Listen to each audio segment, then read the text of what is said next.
Hey guys, welcome back to my channel.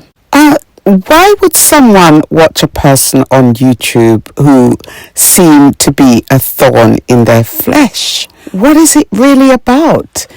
Is it pure obsession, a lack of content, or just waiting for the crumbs to drop so that they can pick it up and stir up more drama on social media? Is content so limited that they have to rely on someone else's name to stay relevant? Let's have a look at this messy behavior and why it's time to stop giving these social media police the energy they crave. So today I want to have a look at something that's going around on social media, what I term the social media police. You know the type, people who claim to be annoyed by someone, by everything that they do, yet they spend all their time watching, criticizing, and even trying to dictate what topics they should or shouldn't talk about. It's giving obsession, from the tantrums to the audacity. Let's have a look at this foolishness and talk about why this kind of energy is just not it. Have you ever noticed how some people on social media act like they've been appointed the moral police of the platform? Their behavior would suggest to me that they don't like this person. They claim they can't stand to watch them, and yet they are glued to their every move. The same woman they can't stop criticizing is the same woman they're constantly watching. It's like, make it make sense. If you dislike someone, why would you even bother to watch? They're not just watching, they're trying to control what persons can and cannot talk about as if they own the YouTube space. They're out here telling bloggers, oh, you shouldn't cover this topic, or why don't you leave that alone? My question is, were you invited to this conversation? It's not as if the lady is lacking in an audience. The lady has a very huge audience, and if you who are there criticizing constantly didn't watch, it wouldn't make a difference. You're all going on as if you're doing her a favor, as if you're must and bound to watch. It does not make sense. The entitlement is off the chart. What's even more ironic is that these critics claim they can't watch the person, but they seem to know everything about their content. They sit and wait for the crumbs to fall from the table so they can come online and dissect it. Instead of using their platform for positivity, teaching, motivating, or even sharing their own experiences, they are busy fueling hate campaigns and stirring up division. And let's not pretend, we know what's going on here. If the blogger they criticize were to step away from social media, where would their channel be?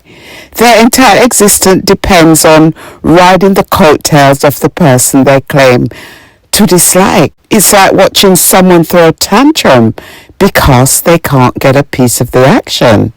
What's worse is the hypocrisy. These people wish to throw shade, insult their audience intelligence, and act like they're not naming names when it is painfully obvious who they are talking about. They try to be slick, but their intentions are as clear as day.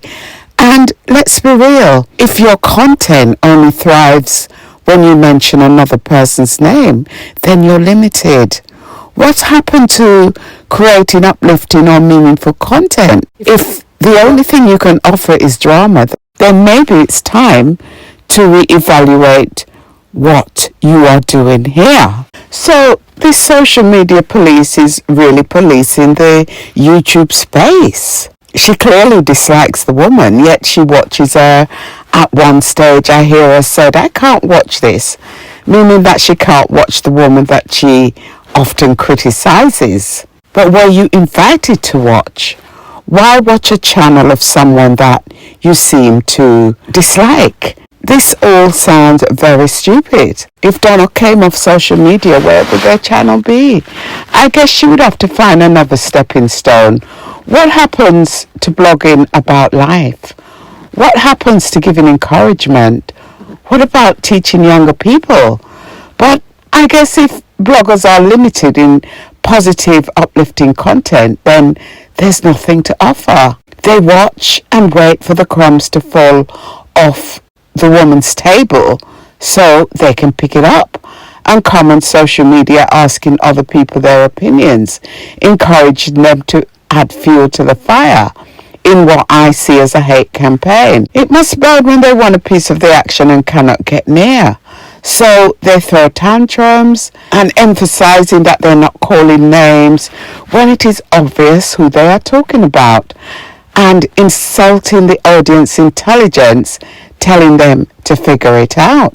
I see this as a kind of liberty, telling someone what they can and cannot talk about when basically it has nothing to do with you in person. The woman has a professional relationship with the so-called mystery person that is being talked about, and no doubt he would have had a scolding from the lady behind the scene.